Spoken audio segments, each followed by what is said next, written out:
और Google classroom पे आप वहां से दोबारा उसको चेक कर लेना, ठीक है ना, जो आपको ना समझ में आया हो। तो मैं आपको बता रही थी कि आप अपना सिलेबस फ्रंट पेज पर लगाएंगे। उसके बाद ये क्लास 10th है, 9th में आपने जो भी किया अगर आपने चीटिंग करके किया हो पूरे साल भर या जैसे भी आपने मेहनत से किया हो तो अब वो उससे कोई फर्क नहीं पड़ता, लेकिन 10th में आपको जो है एक न्यू बिगिनिंग है, आपको नए तरीके से करना पड़ेगा। और सोशल साइंस जो है ये आपका बहुत ही स्कोरिंग सब्जेक्ट है और बहुत ही इजी सब्जेक्ट है, ठीक है। अगर आप उसे स्टार्टिंग से पढ़ोगे तो ये आपके लिए बहुत ही आसान पड़ेगा और उसमें आप बहुत अच्छे नंबर स्कोर करके अपनी परसेंटेज जो है 10th क्लास में उसे इंक्रीज कर सकते हो। पहले तो आपका जो एक निगेटिव एक आउटलुक है एक सब्जेक्ट की तरफ, सोशल साइंस की तरफ की मतलब कोई बेनिफिट नहीं होता है, तो ऐसा बिल्कुल भी नहीं है, ठीक है। मैक्सिमम बच्चे जो होते हैं, मैं ये किसी भी सब्जेक्ट की बुराई नहीं करूंगी, लेकिन भाई मैं एसएसटी पढ़ा रही तो मेरे को अपने सब्जेक्ट की तारीफ ये करूंगी कि मैथ साइंस में देखो बहुत बच्चे स्ट्रांग नहीं होते हैं, ठीक है ना, मैक्सिमम बहुत स्ट्रांग नहीं होते हैं। और अगर आप हैं तब तो अलग बात है, लेकिन अगर नहीं भी हैं तो अगर वहां पे आप थोड़ा कम भी स्कोर करेंगे तो जो आपका सोशल साइंस है, हिंदी है, ये ऐसे सब्जेक्ट हैं जो आपके परसेंटेज को बढ़ा सकते हैं एग्जामिनेशन में, ठीक है। आप 10th लेवल पे आके आप सिर्फ मैथ्स और साइंस पे करके कि हम तो मैथ साइंस, आप पूरे साल भर मैथ साइंस पढ़ते रह जाओगे ना। मैं एवरेज बच्चों की बात कर रही हूँ, ठीक है ना, जो अच्छा है वो तो भाई सब में करेगा ही, अच्छा इन द सेंस जिसका प्रैक्टिकल माइंड है साइंस और मैथ्स में, तो वो हर सब्जेक्ट में कर सकता है, ठीक है। लेकिन जो पढ़ने में भी अच्छे हैं उनको भी हर सब्जेक्ट पे इक्वली ध्यान देना, नहीं तो फिर आप मैथ साइंस में करते रह जाओगे और जो है आपका एसएसटी जो है वो आपका पीछे रह जाएगा, ठीक है ना। तो एसएसटी में मेन प्रॉब्लम क्या आती है, देखो एसएसटी आपके जो है परसेंटेज को बहुत बढ़ा सकता है। जितना आप 200 एफर्ट डालोगे मैथ्स और साइंस में, तब आपको उतना जो है उसका आउटपुट नहीं मिलेगा जितना आप सोशल साइंस में आप उसका 80% भी करोगे तो भी आपको बहुत अच्छा रिजल्ट मिलेगा, जो 10th लेवल पे आपकी ओवरऑल परसेंटेज को काफी बढ़ा सकता है। इसलिए आप एसएसटी को बिल्कुल भी जो है उससे मत लीजिएगा कि क्या करना है, हम तो पढ़ लेंगे, लास्ट मोमेंट पे कर लेंगे। और सबसे बड़ी दिक्कत एसएसटी में यही आती है कि इसका जो है सिलेबस बहुत ज्यादा है, ठीक है ना। बस एक ही प्रॉब्लम इसकी है कि इसका सिलेबस ज्यादा है और इसमें आपका हिस्ट्री भी है, ज्योग्राफी भी है, सिविक्स है एंड इकोनॉमिक्स है। तो ये चारों सब्जेक्ट आपको पढ़ने, आप 9th में पढ़ चुके हो, लेकिन बहुत ही आसान होता है, इसमें कोई थ्योरी नहीं है, इसमें कोई कॉन्सेप्ट बहुत जो है आपका कोई फॉर्मूला नहीं है, आपको बस इसको समझना है। और अगर आपकी लैंग्वेज अच्छी है, कंट्रोल है इंग्लिश या हिंदी पर, तो आप उसे अपने वर्ड्स में भी बनाकर लिख सकते हो, ठीक है। लेकिन मैं स्टार्टिंग में ही आपको ये बोल देती हूँ कि अगर आप एग्जामिनेशन में जाके बोर्ड एग्जाम में है हमारे साथ, आप जो भी आप कॉपी में लिखते थे जो है बहुत अच्छा नहीं लिखते होगे तो भी आपको थोड़ा बहुत पास करके पास नंबर मिल जाते हैं। लेकिन बोर्ड एग्जाम में अगर आपको नंबर स्कोर करने हैं सोशल साइंस में, तो आपको जो है प्रॉपर वर्ड्स लिखने पड़ेंगे, प्रॉपर टर्म्स आपको यूज करने पड़ेंगे एग्जामिनेशन कॉपी में। अगर आप ये सोचे, अगर आप हिंदी मीडियम ले रहे हो और आप ये सोचो कि हम बोल चाल वाली लैंग्वेज कुछ भी उठा के वहां पर लिख दें, तो उससे आपको फायदा नहीं होने वाला है।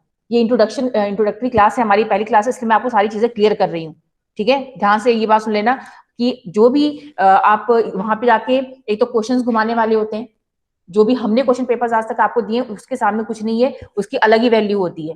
और मैक्सिमम क्वेश्चन जो होते हैं उसमें एग्जाम्पल्स पूछे जाते हैं, थोड़े से मतलब घुमा के क्वेश्चन आते हैं बोर्ड में, ठीक है। और इजी भी अगर आते हैं तो उसमें जो आपका आंसर होगा तो वो आपका जो उसमें टर्मिनोलॉजी होती है, जो टर्म्स होते हैं वो प्रॉपर होने चाहिए, आपके सोशल साइंस के अकॉर्डिंग होने चाहिए, ना कि आप बच्चों वाले टर्म्स उसमें जाके लिखेंगे। फॉर एग्जाम्पल अगर मैं आपको क्वेश्चन दूं कि कॉजेज ऑफ रिवर पॉल्यूशन, है ना, कॉजेज ऑफ रिवर पॉल्यूशन अगर मैं आपको दे दूं तो उसमें 4-5 बच्चों को छोड़कर बाकी सब जो होंगे उनकी लैंग्वेज क्या होगी, हिंदी में अगर आप लिखेंगे तो क्या होगा, कपड़े धोने से, नहाने से, है ना, जानवरों के पानी पीने से जो है नदी गंदी हो जाती है। और ये सब, लेकिन ये सब क्या होगा, आपका बहुत ही लो लेवल का आंसर होगा, क्योंकि अब ये आप 10th लेवल पे आके इस तरह के आंसर आप नहीं यूज करोगे।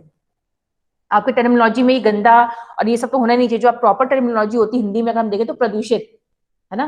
तो एक मैं जस्ट आपको एग्जांपल दे रही हूँ कि आपको प्रॉपर टर्म्स यूज करने, प्रॉपर वर्ड्स यूज करने हैं, तब जाके आप नंबर स्कोर कर पाओगे।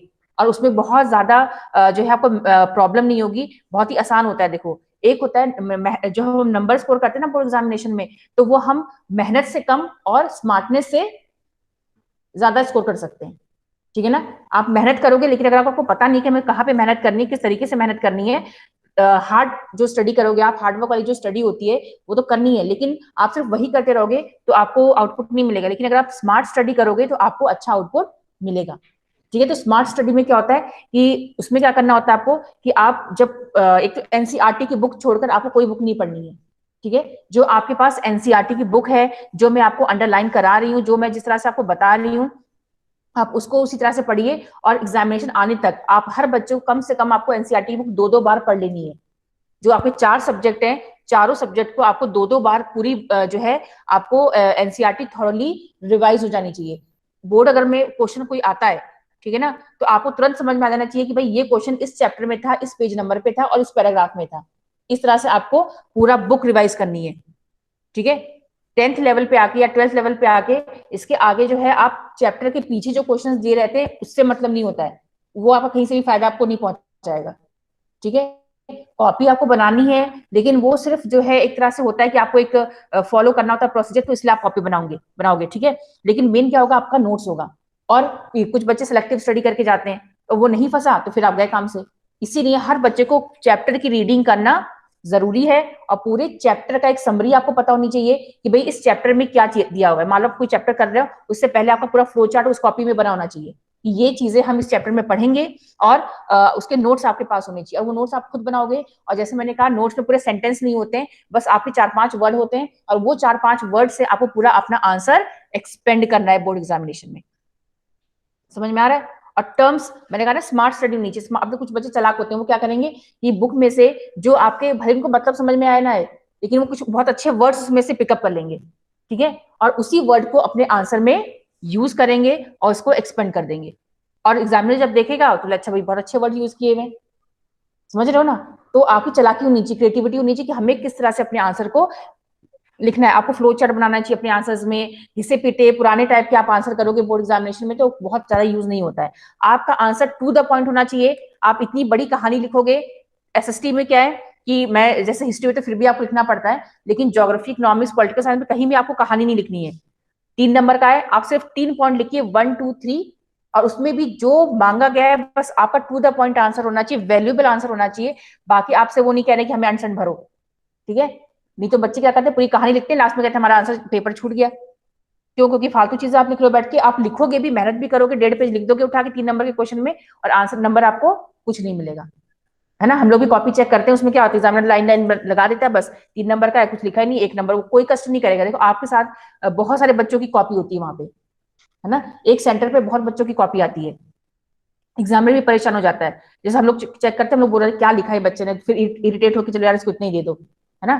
तो आप लोगों को क्या करना है, कोई भी आंसर पैराग्राफ में नहीं लिखना, बिल्कुल भी पैराग्राफ में तो लिखना ही नहीं है आपको, है ना। हर आंसर आपका पॉइंट वाइज होना चाहिए, और पॉइंट वाइज में भी अगर आपको लग रहा है कि एक पॉइंट में बहुत ज्यादा मैटर है तो उसको सब पॉइंट में बना के आपको अपना आंसर लिखना है, ताकि एग्जामिनर तुरंत आपका बस आंसर दे के हाँ बट टिक कर दे कि ये आंसर है, इसका सही है, तो वो और वो आपको मार्क्स दे दे। तो आपको अपना जो कॉपी है वो प्रेजेंटेबल बनानी है, ताकि एग्जामिनर को चेकिंग करने में कोई भी दिक्कत ना हो। आप उसको उल्लू बनाने की कोशिश करेंगे, हम कहीं भी कुछ भर पैराग्राफ में कर दें, वो पढ़ ही नहीं पाएगा, उसको क्या पता चलेगा हमने तो 1.5 पेज भर दिया है, वो हमें खर्चा करने के नंबर दे देगा, तो वो आप सोचते कि वो भी आपको उल्लू बना देगा, फिर वो चेक ही नहीं करेगा, वो देगा हाँ वो समझ जाएगा, 1-2 आंसर सही टीचर समझ जाता है, ठीक है। तो फिर इसीलिए आपको कोई चालाकी नहीं करनी है, आप कर सकते हो, लेकिन आपको एनसीईआरटी की बुक घोलकर पीना है, आपको उसको थॉरली क्या करना है, रीड करना है, ठीक है ना। लर्न नहीं करना है, आपको रीड करना है। जो आज आज मालूम मैं चैप्टर कोई पढ़ा रही हूँ, तो वो आप घर में जाके, लेकिन आपको वो चीज करनी है घर में जाके, ये नहीं कि टीचर ने बोल दिया तो हम नहीं करेंगे। अब 10th लेवल पे आके आपकी खुद की जिम्मेदारी है बोर्ड एग्जाम में नंबर लाने की।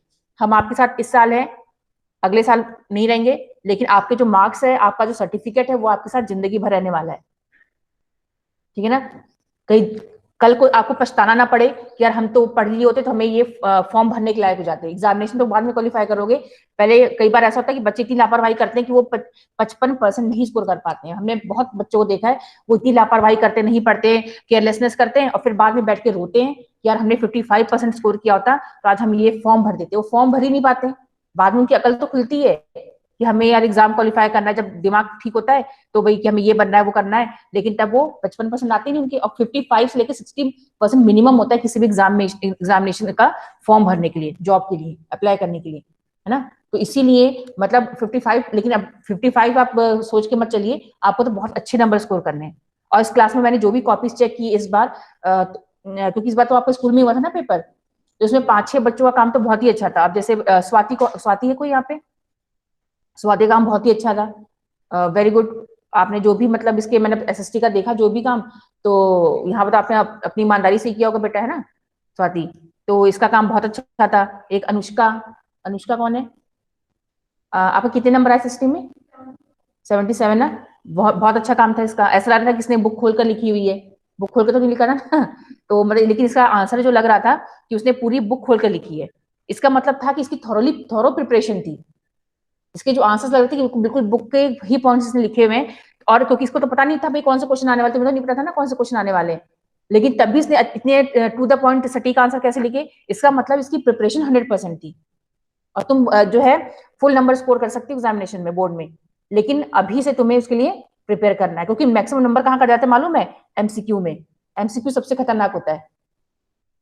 आप लॉन्ग आंसर तो फिर भी कर लोगे, लेकिन एमसीक्यू में क्या होता है, आपने अगर सही किया तो सही नंबर मिलेंगे, नहीं किया तो नहीं मिलेंगे। और इसमें सबसे ज्यादा दिक्कत किसको होती है? जो टॉपर्स होते हैं, जिनको फुल नंबर स्कोर करने होते हैं, ठीक है ना, तो उनके लिए दिक्कत हो जाती है। अब ऐसे दो तीन नाम और थे, लेकिन मैं भूल रही हूँ उनका नाम। 4-5 लड़कियों ने बहुत अच्छा पेपर किया है, और कोई जिसका 70 से ऊपर आया है यहाँ पे। हाँ, आपके कितने हैं बेटा? क्या नाम है आपका? तेजस्विनी। हाँ, तेजस्विनी की भी बहुत अच्छे है। वीना, वीना ने भी बहुत अच्छा किया है, लेकिन मीना अभी आपको और इतना नहीं आना चाहिए। 8 नंबर कम क्यों हो गए? 72 आए हैं। हाँ, तो 8 नंबर कम नहीं होने चाहिए, है ना। तो बिल्कुल एक एक नंबर के लिए मारा मारी होनी चाहिए कि हमें बस पूरे नंबर स्कोर करने हैं। और कोई बच्चा जिसका 60s में भी आए हो गर्ल्स में यहाँ पर? बाकी मैंने तो लड़कियों का परफॉर्मेंस देखा, तो 4-5 और भी शायद होंगे, एक दो तो बहुत अच्छा किया हुआ है, लेकिन बॉयज ने इस हिसाब से इतना अच्छा नहीं किया हुआ है। तो उनको भी करने की। सत्य प्रकाश, आपके कितने नंबर आए थे? मैं 67। 67। तो बॉयज में मुझे लग रहा है कि कमी है जिनके मतलब बहुत अच्छे आए हों, लेकिन अब सत्य प्रकाश के 67 आए हैं, तो और आपको हार्डवर्क करने की जरूरत है। और ये नंबर 80 में से 80 स्कोर करना हर बच्चे का टारगेट होना चाहिए। और ये बिल्कुल मरे हुए की तरह नहीं कि हम तो आ गए हैं बस टाइम पास कर रहे हैं यहाँ पे, इस तरह से नहीं। और अब आपकी जिम्मेदारी ये बेटा कि आपको जो है ऑनलाइन क्लास हो ऑफलाइन क्लास हो, हर तरह से उसको आपको अटेंड करना है। बहानेबाजी बोर्ड में नहीं चलेगी। 9th में आपने जैसे तैसे निकाल लिया, लेकिन 9th में जो है आपकी चीजें नहीं चलेंगी। तो आपको जो है, क्योंकि हम भी रिकॉर्ड रख रहे हैं, और हमारे पास अब कि उसके भी नंबर है बोर्ड में। पता ना आपको 25 से 30 नंबर शायद हम लोग की तरफ से भी जाते हैं, जो भी है। तो उसमें आपको नंबर नहीं मिल पाएंगे। अगर आपने हमें परेशान किया कि क्लास में अगर देखते रहे इस बच्चे ने नहीं किया, इस बच्चे ने नहीं किया, क्यों नहीं अटेंड कर रहा है, तो फिर आप फंसोगे लास्ट में। समझ में आ रहा है? इसीलिए कोई जो आपका जिस दिन आपका टर्न होता है उस दिन आइए। और अगर आप घर पे हैं तो आप ऑनलाइन जरूर अटेंड करिए। अगर कोई समस्या है, कोई प्रॉब्लम है, तो जो मैं रिकॉर्डिंग भेज रही हूँ उसको आप दोबारा सुनिए, नहीं तो मुझसे पर्सनली कांटेक्ट करिए, कि या फिर ग्रुप में, या ग्रुप में तो फिर ज्यादा सब बच्चे नहीं कर पाते, उन्हें लगता है कि सब देख लेंगे ऐसे करके।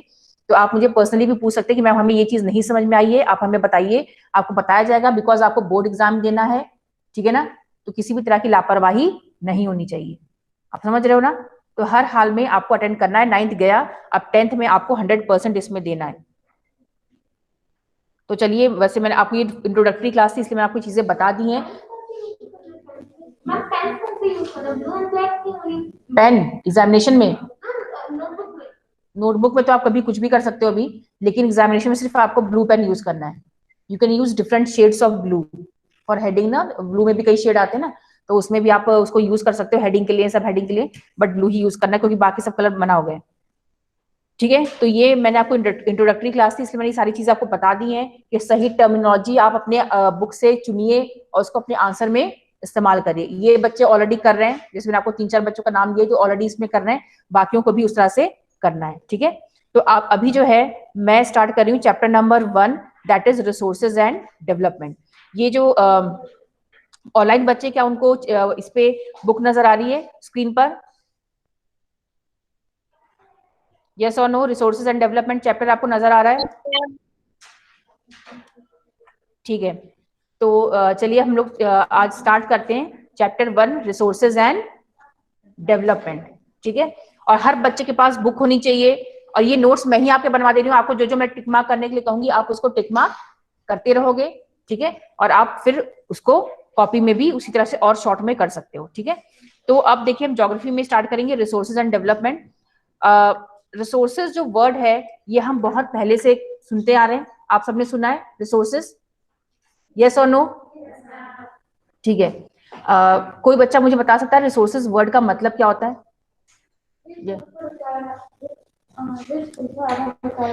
यस, आपका क्या नाम है? नीतू। नीतू ने बेटा मास्क नीचे करके थोड़ा सा ऐसे बोल देना, ठीक है। तो नीतू ने रिसोर्सेज का बताया है कि रिसोर्सेज जो होते हैं they are available in the environment and which satisfy human want.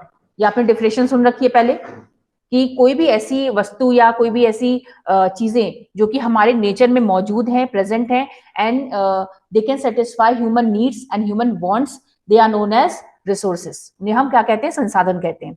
ठीक है, बट ये पुरानी आपकी एक डिफिनेशन हो गई है। जो आपको डिफिनेशन क्लास 10th में लर्न करनी है बहुत ही अच्छी तरीके से, वो है आपकी जो ये फर्स्ट पेज पर दिया हुआ है। मिला आपको? ठीक है, ये देखिए, everything available in our environment, बहुत ध्यान सुनिए, everything available in our environment which can be used to satisfy our needs provided it is technologically accessible, economically feasible and culturally acceptable can be termed as resource। तो ये आपकी जो definition है वो काफी वाइड हो चुकी है। ठीक है, अब क्योंकि आपके पास बुक नहीं है, आप अभी थोड़ा शेयर कर सकते हो अगर चाहो तो everything which is available in our environment, हमारी प्रकृति में, हमारे आसपास जो भी चीजें मौजूद हैं, ठीक है, which can be use to satisfy our needs, जो हमारी नीड्स को पूरा कर सकते हैं, but it should be technologically accessible. लेकिन उसके लिए शर्त क्या है कि उसको यूज करने की टेक्नोलॉजी हमारे पास होनी चाहिए। ठीक है, फॉर एग्जाम्पल सपोज कोई भी मान लो कि कोई मिनरल प्रेजेंट है अंडरग्राउंड, जमीन के अंदर कोई मिनरल है, मान लो आयरन है या मैंगनीज है, कोई मिनरल प्रेजेंट है। ठीक है, अब वो हमारे यूज आ सकता है, बट हमारे पास टेक्नोलॉजी नहीं है। ठीक है, सपोज ह्यूमन, जो भी लोग वहां रहते हैं, जो भी जिस देश में भी है, वहां पे उन लोगों के पास इतनी टेक्नोलॉजी नहीं है कि वो जमीन से उस खनिज को निकाल पाए, उस मिनरल को निकाल पाए। तो क्या होगा, वो जो है हम रिसोर्स नहीं कहा जाएगा। ये जो बच्चे हैं आपस में बात ना करें। ठीक है, तो कोई भी चीज इन्वायरमेंट में जो प्रेजेंट है बट उसको यूज करने की टेक्नोलॉजी हमारे पास नहीं है, तो उस केस में वो जो चीज है, वो जो वस्तु है, वो हमारे लिए रिसोर्स नहीं कही जाएगी।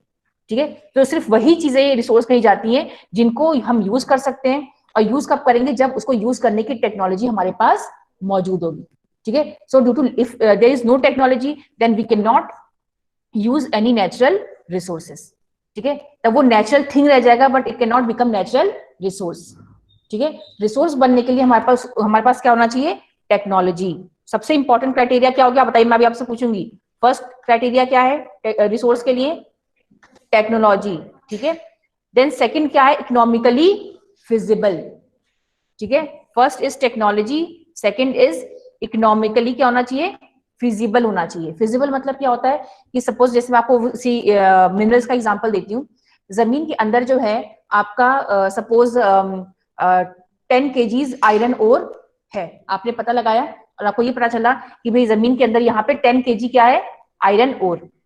ठीक है, लेकिन उस 10 kg आयरन ओर को निकालने के लिए आपको पता है, जब हम कोई भी मशीन यूज करते हैं या फिर हम जब प्रोसेस पूरा यूज करते हैं तो उसमें बहुत ज्यादा खर्चा आता है। आप जमीन मशीन लेकर आना, मशीन में से फिर आप जमीन में जो है आप डिगिंग करोगे, एक आप गड्ढा बनाओगे, फिर उसके अंदर लोगों को भेजोगे, तब वो मिनरल निकालकर ऊपर लेकर आते हैं। तो इसमें काफी एक्सपेंडिचर होता है, काफी खर्चा होता है। तो अगर सिर्फ 10 kg या 50 kg ही सिर्फ आपका आयरन ओर नीचे दबा हुआ है और उसको आप निकालने के लिए आपको मान लो कि 10 करोड़ का खर्चा हो जा रहा है, तो उस केस में क्या उसको निकालना सही होगा? नहीं होगा, क्योंकि जितना आपको मिलेगा नहीं उतना आपका क्या हो गया?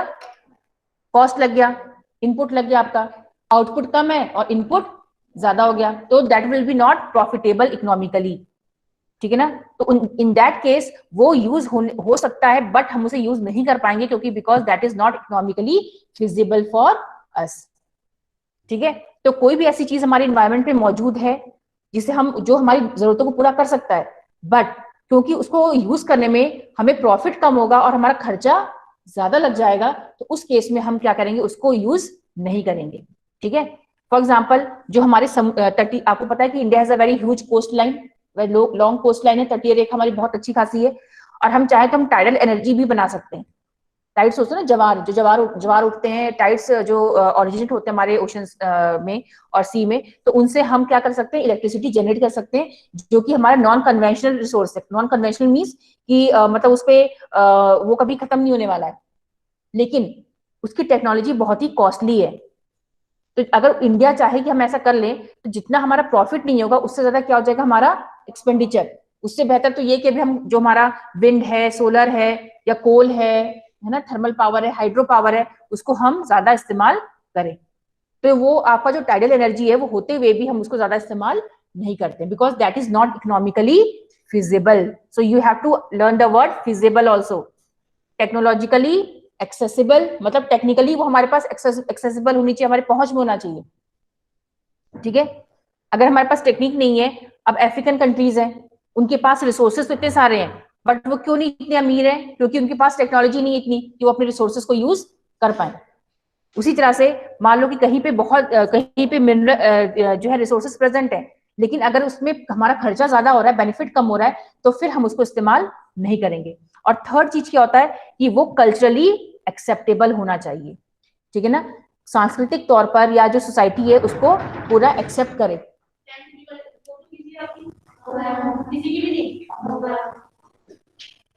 अभी तो मैम लेकिन ऑनलाइन क्लास हो रही है ना, अभी थोड़ी देर में भेज देती हूँ।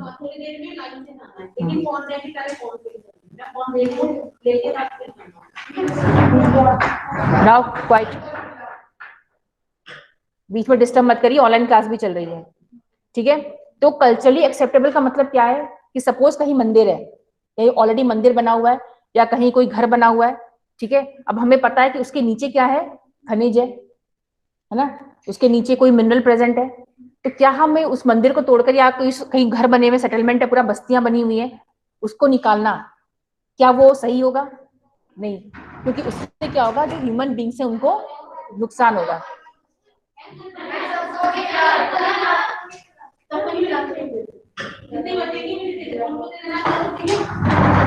ठीक है, तो ये 3 पॉइंट्स आपको याद रखने हैं। फर्स्ट पॉइंट क्या था आपका, technologically, second economically, and third culturally acceptable, ठीक है। देन ओनली जो आपके जो भी नेचुरल थिंग्स हैं, they can be converted into, और they can be considered as resource. Alright, चलिए हनी राणा आप खड़े हो जाइए, आप मुझे बताइए जो मैंने आपको अभी 3 पॉइंट्स बताए हैं रिसोर्स को लेके, बताइए जरा पूरे पॉइंट जो बताइए, मुझे हाफ आंसर नहीं चाहिए, जो मैं भी इतनी देर से रट रही हूँ। क्या था पहले, टेक्नोलॉजिकली, क्योंकि आपका ध्यान नहीं है यहाँ पर, और आप ये मास्क के नीचे ना, मुझे ये मत सोचिए, आप आंखों से पता चल जाता है कौन मुस्कुरा रहा है, कौन क्या किस तरह का आपका अंदर से बिहेवियर चल रहा है।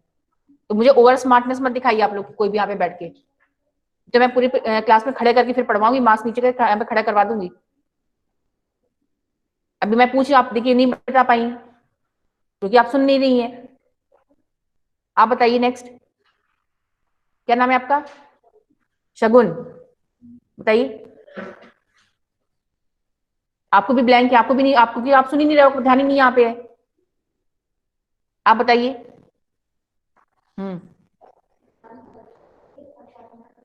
जब मैं पूछ रही तो मास्क थोड़ा देर डाउन करके तब बताइए।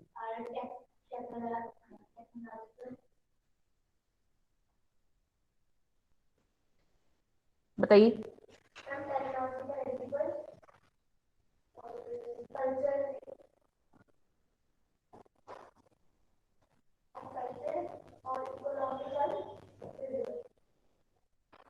अब देखा, मैं आप लोगों से क्यों कह रही हूँ कि आप बुक से अच्छे टर्म्स यूज करिए, क्योंकि आप लोग नहीं उसको आप लोगों को नहीं आ रहा है उसको बोलना भी, ठीक है ना। तो मैं जो बता रही हूँ ना, आप वो मेरी बात सुन रहे हो। अब आप 10th लेवल पे आके आपको ये वर्ड्स प्रोनाउंस करने में डिफिकल्टी नहीं होनी चाहिए। अगर आप देख के ऐसे नहीं वो कर रहे हो उससे, चलो जो आपका नाम क्या बेटा? दिया, चलो दिया ने बताया, वेरी गुड। लेकिन अब इसको और अच्छे से लर्न करो। पहला वर्ड क्या है, टेक्नोलॉजिकली एक्सेसिबल, क्या बोलेंगे? नेक्स्ट टाइम से मैं बोर्ड पे लिखवाऊंगी आप लोगों से, जो भी मैं बोल रही हूँ मैं बोर्ड पर भी लिखवाऊंगी, और नेक्स्ट क्लास में भी मैं ये पूछूंगी आपसे। तो आप घर में जाके आधे घंटे का टाइम निकाल के जरूर पढ़ लेना जो मैंने आज पढ़ाया है, नहीं तो फिर आप समझ लीजिए। टेक्नोलॉजिकली एक्सेसिबल, सेकंड क्या है, economically feasible, FEA SIBLE, economically feasible, and third culturally acceptable. ठीक है, so these are the three important points which makes any natural thing a resource. All right, so everything which is, और next time जब आप answer करेंगे तो full answer करना है, मुझे शॉर्टकट नहीं चाहिए, जो मैं अगर मैं आपको बता रही हूँ तो उसी तरह से आपको करना भी है, और ये स्पेलिंग लिख के चाहे कैसे भी आपको इसको लर्न करना है, मिस्टेक नहीं होनी चाहिए। Everything available in our environment, हर बच्चा नेक्स्ट टाइम से ये आंसर पूरा एकदम एक लाइन में बोलने के लायक होना चाहिए, इस तरह से आप पढ़कर आना। Everything available in our environment, ठीक है, which can satisfy our needs and wants, but provided they are technologically accessible, economically feasible and culturally acceptable। ठीक है, एंड देन आप अपने आंसर में जो नीचे का मैंने आपको ना स्मार्टनेस होनी चाहिए, एक ट्राइंगल बना हुआ है, ठीक है ना, तो अगर आपसे पूछा जाता है एग्जामिनेशन में रिसोर्स के ऊपर कोई भी क्वेश्चन, तो आप इस ट्राइंगल को भी वहां पे यूज कर सकते हैं। मटेरियल आपके पास होगा, आपको बस अब थोड़ा सा डायग्राम भी अपने आंसर्स में बनाना है। तो आपको ये जो है, वैसे तो ये अलग जो है पॉइंट है, तो मैं इसका नेक्स्ट उसमें बताती हूँ। अब आप बी साइड में आएंगे, ये क्लियर हो गया आपको what is resource. Sit down और नेक्स्ट टाइम से अटेंटिव रहिए क्लास में। आपका क्या नाम है? मनुश्री। आपका? ये येलो टी शर्ट जानवी। आपका क्या नाम है? खुशी। चलो बी साइड में नेक्स्ट है, मैं धीरे धीरे आपका नाम भी पूछती रहूंगी ताकि मुझे याद हो जाए। Now the process of transformation of things available in our environment involves an interdependent relationship between nature, technology and institutions.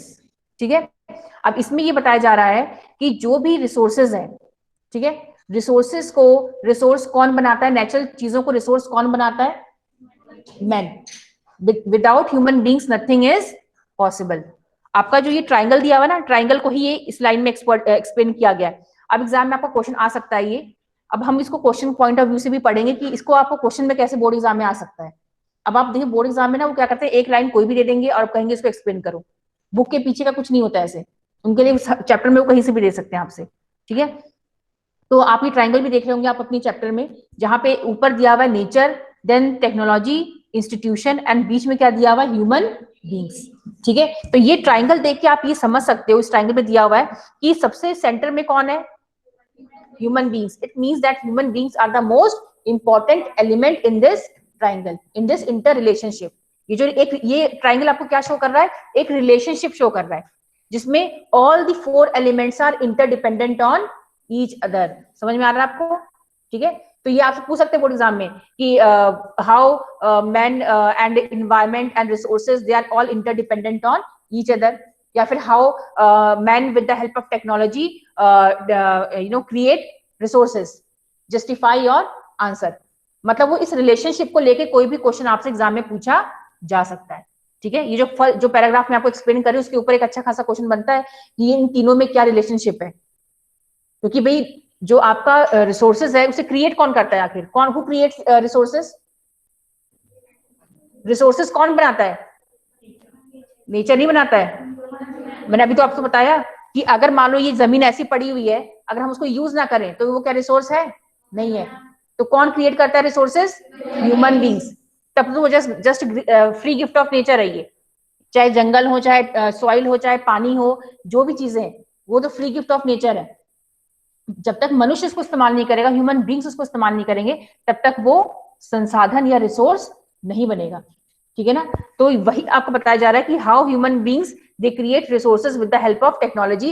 इस रिलेशनशिप को आप एक्सप्लेन करिए, तो वो उसका आंसर क्या होगा? मैं आपको क्वेश्चन भी बताती जा रही हूँ तो आप अंडरलाइन कर लीजिए। ठीक है ना, तो ये पूरा पैराग्राफ उसका क्या है? आंसर है। द प्रोसेस ऑफ ट्रांसफॉर्मेशन से लेके एक्सीलरेट देयर इकोनॉमिक डेवलपमेंट तक। ठीक है, और साथ ही साथ उसमें आप ये जो है ट्राइंगल को भी बनाएंगे। ठीक है, so it is very important question.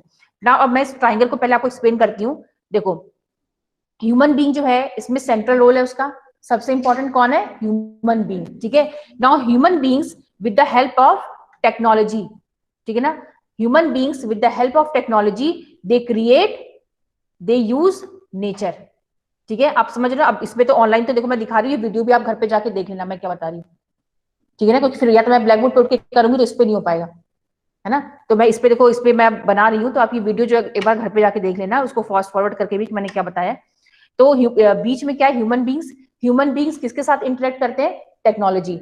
और टेक्नोलॉजी के साथ वो किसको यूज करते हैं, नेचर को, अपने आसपास के इन्वायरमेंट को, ठीक है। और उसके बाद थर्ड चीज क्या आती है, इंस्टीट्यूशंस, ठीक है। अब जैसे मैं आपको एग्जांपल दे रही हूं, सपोज ये क्या है, मनुष्य है, इंसान है, ठीक है। ये जमीन है और यहाँ पे क्या दबा हुआ है, कोई खनिज है, आयरन है मान लो, ठीक है। यहाँ पे कोई मिनरल दबा हुआ है, सपोज आयरन है ये, ठीक है। अब जो ये खनिज है उसके साथ खनिज क्या हो गया आपका, जिसमें इसमें बता रही हूँ कि सपोज ह्यूमन बींग्स हैं और जमीन में क्या दबा हुआ है, आयरन, ठीक है। तो आयरन क्या चीज हो गई, नेचुरल, एक एलिमेंट क्या हो गया आपका, ह्यूमन बींग्स हो गए, ठीक है।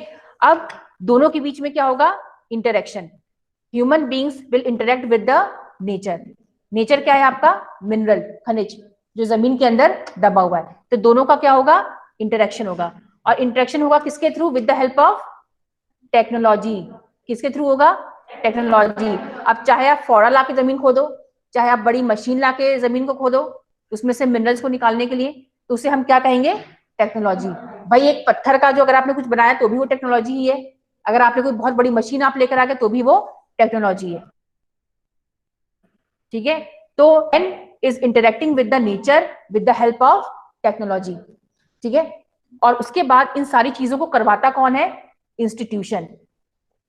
अब इंस्टीट्यूशन का मतलब क्या होता है, अभी मान लो हम बैठे हुए हैं, तो हम जाके थोड़ा गड्ढा गड्ढा खोदने लग जाएंगे कि भाई चलो इसमें से आयरन निकलेगा, या चलो हम यहाँ पे नदी है तो नदी में हम बांध बना देते हैं, हाँ डैम ही तो बता ना, कि रिवर के ऊपर डैम बना देते हैं, या फिर चलो हम जंगल से लकड़ियां काट के ले आते हैं पेपर बनाने के लिए या फर्नीचर बनाने के लिए। ये कोई ना कोई तो करता ही है ना। इसमें सबसे इंपॉर्टेंट कौन होता है, गवर्नमेंट। किसी कंट्री की गवर्नमेंट होती है या इंडस्ट्रीज होती है, ये क्या है, इंस्टीट्यूशंस, ठीक है। अब मान लो सरकार है, तो सरकार जिम्मेदार तो की रिस्पॉन्स, एक तो जस्ट मैं ये एग्जांपल दे रही हूँ मिनरल्स का। तो मान लो गवर्नमेंट ने क्या कहा, गवर्नमेंट ने आयरन को जमीन से निकलवाया, तो गवर्नमेंट क्या हो गई, इंस्टीट्यूशन जो ये काम करवा रही है, ठीक है ना। खनिज को निकलवा कौन रहा है, गवर्नमेंट, तो गवर्नमेंट क्या बन गई, इंस्टीट्यूशन। और जब वो चीज निकलेगी तो उसको किस तरह से यूटिलाइज करना है, सोसाइटी में उसको किस तरह से इस्तेमाल करना है, ये भी किसकी ड्यूटी होगी, गवर्नमेंट की, ठीक है ना। तो ये चार चीजें आपको समझ में आई, human beings they interact with their environment with the help of technology and they create institutions and institutions, भाई इंस्टीट्यूशन मान लो आपका केंद्र सरकार है या फिर आपका इंडस्ट्रीज है, डिफरेंट टाइप्स ऑफ इंडस्ट्रीज हैं, ठीक है ना। ये इंस्टीट्यूशंस हैं और इन्हें क्रिएट किसने किया है, ह्यूमन बींग्स ने किया है, नहीं भी क्रिएट, ठीक है ना। अब जैसे मान लो कोई भी आप एग्जांपल ले लो, सपोज रिवर पे हम डैम बना रहे हैं, किस लिए बना रहे हैं, इलेक्ट्रिसिटी जनरेट करने के लिए, ठीक है ना। तो जो रिवर पे डैम बनवा रहा है वो कौन बनवा रहा है, गवर्नमेंट बनाएगी या कोई प्राइवेट कंपनी बनवाएगी, है ना। तो वो प्राइवेट कंपनी या जो गवर्नमेंट है वो क्या हो गई, इंस्टीट्यूशन, जो ये काम करवा रही है, ठीक है ना। वो नेचुरल चीज को यूज कर रही है और यहाँ पे नेचुरल चीज क्या है, रिवर, और उसको वो क्या बना रही है, डैम। तो डैम किससे बना रही है, टेक्नोलॉजी से, ठीक है। और फिर उससे क्या क्या उन्हें मिलता है, इलेक्ट्रिसिटी मिलेगा या फिर वो पानी सिंचाई के लिए पानी इस्तेमाल करेंगे, ठीक है। तो वो किसके काम आएगा, पूरी सोसाइटी के काम आएगा, ठीक है। तो इस तरह से आप देख सकते हो कि जो रिसोर्सेज है, हमें बहुत आसान लगता है कि भाई ये रिसोर्स है, लेकिन आप सोचिए कि रिसोर्स को बनाने में बहुत ज्यादा एफर्ट इन्वॉल्व होता है पीछे, ठीक है। आपको जो इलेक्ट्रिसिटी मिल रही है that is a resource, hydro power आपको मिल रहा है दैट इज अ रिसोर्स, आपको खाना पीना मिल रहा है वो कैसे मिल रहा है, बिकॉज ऑफ एग्रीकल्चरल रिसोर्स, ठीक है ना। आप फर्नीचर पे बैठे हुए क्या है, ये भी रिसोर्स है जो हमें फॉरेस्ट से मिलता है। आप जो पढ़ रहे हो वो क्या है, वो भी रिसोर्स है, कॉपी किताबें आपकी, जो पेपर एंड पल्प जो इंडस्ट्री आपको बना के दे रही है, ठीक है ना।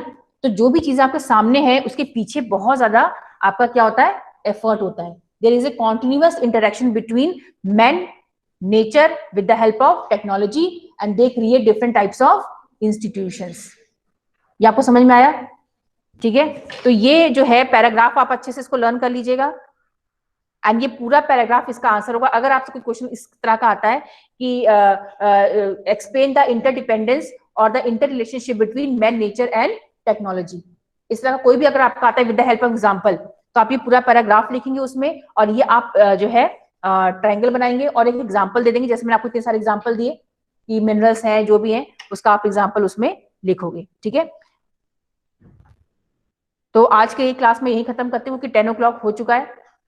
तो आपको 2 पॉइंट समझ में आ गया कि what is a resource and inter relationship between man, nature, technology and institutions, ठीक है। Okay, thank you class.